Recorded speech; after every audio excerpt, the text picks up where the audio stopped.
Banwang 2016, inyang datang laking balening Florida Blanca, Pampanga, ding Philippines, Manila Neglected Tropical Diseases Study Group, Banglawen, Lakabilyan, Kabulasan, ding katutubong Aita, king Barangay Mawakat, ampong nabuklod.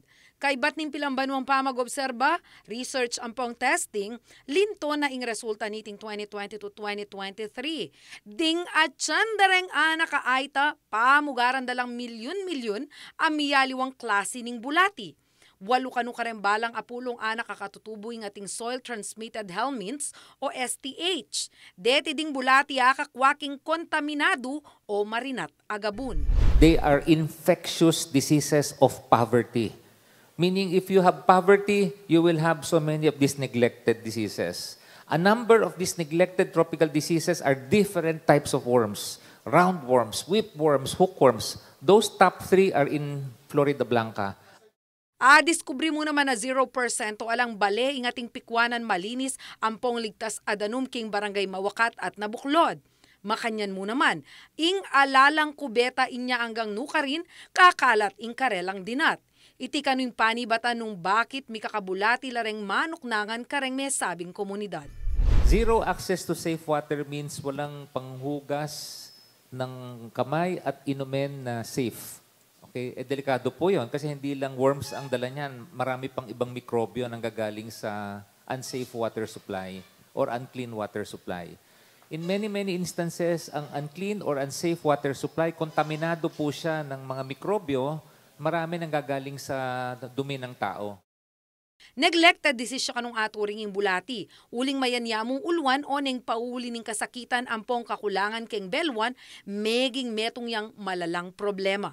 Nung tutuusin, metong yamo kanong tableta ning mebendazole masolusyonaning problema. Libre laman pin kanudeti, apamye ning LGU. Isa lang po yung gamot para sa kanilang tatlo na effective na po sa kanilang tatlo yung isang tableta ng ating gamot po na ina-administer po sa ating Integrated Helminth Control Program at binibigay po ng libre. Sapat po yung dami at nasa pinoprovide po ng ating mga rural health unit staff, ng ating mga healthcare workers sa ating mga target populations. War on worms. Ginagamot ang mga bata sa classroom. Pero hindi pala pwedeng war on worms, ginagamot lang ang mga bata sa classroom. Malaki problema sa water, sanitation, and hygiene. Baliktarin natin ang sitwasyon, pagandahin ang access to water, pagandahin ang access to sanitation, and promote good hygiene, hand washing, taking a bath, kasama yung change of clothes. We call that in public health WASH. W-A-S-H. WASH. Plus deworming, put E before the D, you call it WASHED. W-A-S-H-E-D, that's the complete package for worm control and hopefully better nutrition, improved school performance. It will cascade into better health. Kano dapat pag-alang bahala ring bulati, uling maragula epekto retiking physical, emotional at intellectual health ning anak. Maging sangkanya mo rin iti ning pangamate. So ang manifestation po niya, nagkakaroon po ng sintomas ng iron deficiency, anemia, na pwedeng namumutla, pwede po nakikita natin na hindi po siya kasing healthy, pero sa mga kabataan, kadalasan po ang lumalabas yung stunting, pandak, kahit kumakain ng maayos, na papandak pa rin po sila. At yung isa po sa mga pinakamatindi, poor school performance. So kapag sa mga bata, nakikita po na hindi sila makapasok minsan sa school, madalas absent, dahil po hindi po nagde-develop ng maayos yung kanilang cognitive function. Aminado naman ng Municipal Health Officer ng Florida Blanca ay Dr. Felipe Cuyugan Jr.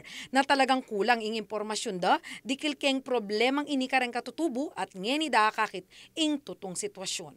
Makanyan man king dagulim pa mangailangan bang solusyonan iti, lalapit ya kaning LGU kareng miyaliwang NGO at kareng pribadong sektor bang manyadsaw king pamagpatalakad kareng pasilidad a kailangan. Dito papasok ang public-private partnership. So we partnered with let's say DABSU para gumawa ng yung gravity pump tawag nila.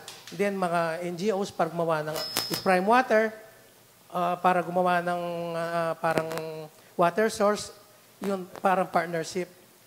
Ako po, Inke kayong talasuyo, Jana Lumbang Parungaw, ating pusong Makabalen.